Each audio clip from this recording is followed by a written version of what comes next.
Okay,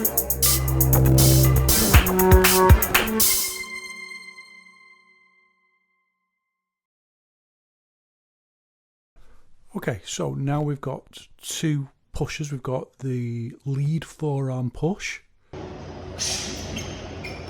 and we've also looked at the rear forearm push. And now we're going to move on and look at this,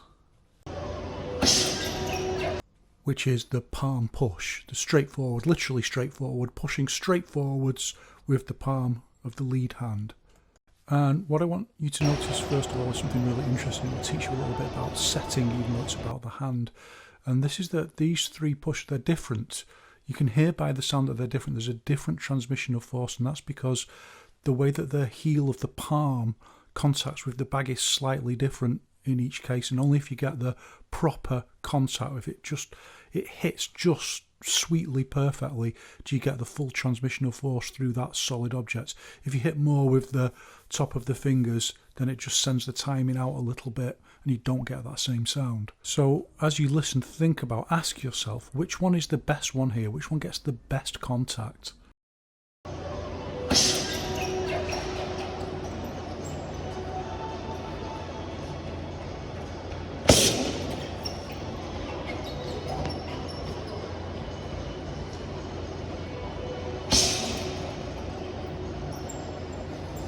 So for me, it's the one in the middle. I get better contact. I think the technique is fine on the left side, but I get better contact when I do it with the right hand, which is not surprising because I'm left-handed, so that's my strongest side.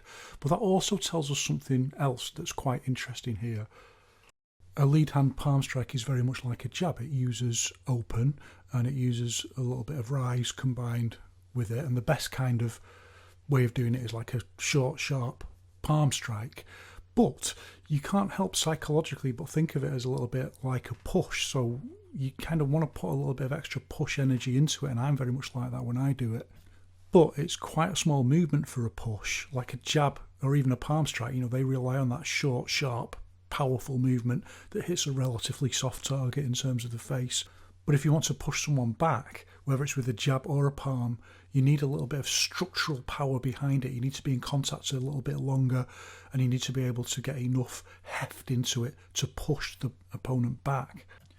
And you can do that absolutely with a jab. You can hit and push in, and I'll demonstrate how you do that. But the one thing you've got to remember is that in each one we usually use this crooked wrist punching technique, in which I've demonstrated that yes, I actually do punch like that. It's very counterintuitive, and you do have to learn how to do it, but it's not actually dangerous. It's dangerous if you do it wrong, but it's not actually dangerous. It actually puts your fist more in line with your ulna when you do it like that. But if you don't train it really, really carefully, step by step, so that it is in line, you can obviously just pop your wrist. So if we want to do a push with the fist, we want to hit in a hybrid technique. It's a really useful technique actually. Hit with the jab and then push back, then you push them straight back so you don't lift your forearm up. And you practice it like this, or you start by practicing it like this, just without the punching first. Just put the fist on the bag and push back. And that'll just teach you the correct wrist alignment for the push back. And you can also see here very clearly it's exactly the same as the palm, in that to get the extra force you've got to open and rise a bit more. You've got to lift up at the chest and do a bigger movement to get that push structure in. But with a jab, what you can't do is lift the forearm above the wrist, because you start making it over crooked, which starts then becoming really dangerous if you're going to punch into something, obviously. But a palm strike has the opposite problem. You can lift it pretty much as high as you want because the heel of the palm will always be in line. The problem is when you hit someone lower, then it starts pushing the fingers back and it starts making the posture very difficult to use. And we'll look at how we kind of solve that in a moment. For now, the main thing to be aware of is that to generate more force, we are able to lift the whole structure higher. We use that combination of open and rise, particularly in the chest, and get a bigger wave-like movement into the posture, and that gets some push structure behind it. And you also lean back a little bit less than you do with a jab. We don't lean back, but your posture shifts backwards with a jab because of the pivot root. Again, you try and cheat the system a little bit. You use a pivot root, but you keep your weight a little bit forward. And you can see here, just like the structure just goes from like 0 to 1, boom. Just open, pivot root, palm, straight forward like an arrow. So watch again more carefully, and you can see that as I increase the power, I go from something that's less just open and more explosive use of open and rise combined.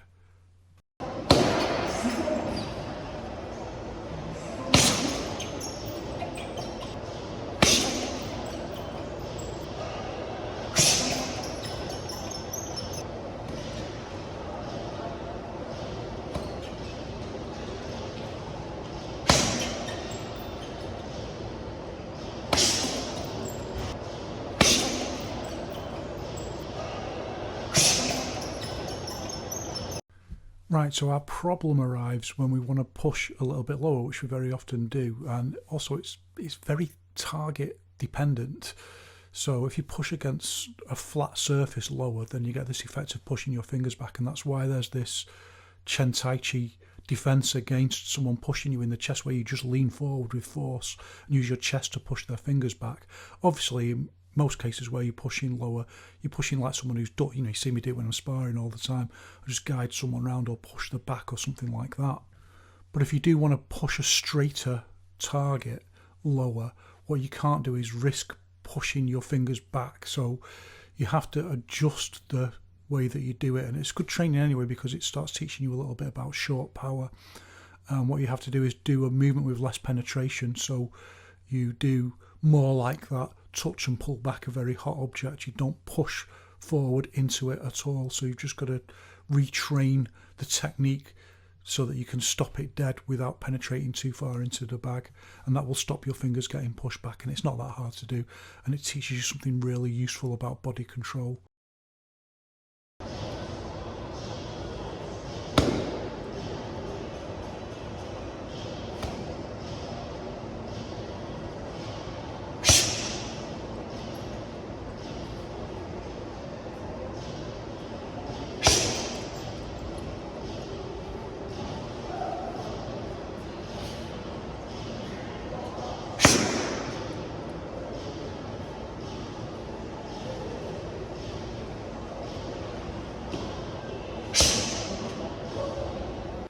So the other major variation we need for this is the lead hand palm strike on an angle, so the equivalent of like a hook. If the other one was a jab, this is the hook, so it's hitting in. And the template posture for this imagines that your opponent is in a mirrored stance, so your palm would hit in line with their chest, for example, if you were hitting them in the chest. And just as a hook has less bone alignment than a jab, so this has less bone alignment than the forward push. That means you're relying much more on muscle alignment, and that means it's actually quite difficult to get strength into this posture with a push, a straightforward push. And we'll see that when we do the brace Farley version of it. It's very difficult to get any strength. Of course, everything changes when you're sparring or fighting or something like that, and you're moving and you can use your footwork and catch someone off guard. But for this off the spot, it's very difficult to get power behind it for a decent push. So it's most useful for like a short, sharp, explosive movement. And the kind of energy we're after is more like make them cough up blood rather than just sheer strength push them back. The only other difference, like a hook, is that your lead pivot root is able to push back a little bit more, so you can also maximise that. Other than that, it's a relatively similar posture.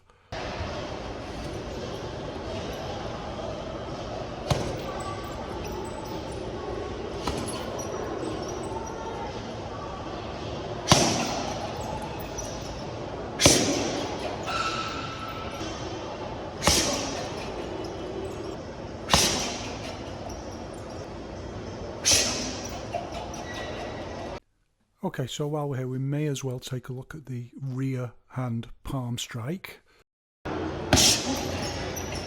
And there are different ways of doing this. One is just to lift the rear pivot root up, but you'll see that I, generally speaking, don't do that. I use what you should remember is called kickback rooting, which is where you don't just lift the pivot root up, you push back with the foot into the ball of the foot into the floor.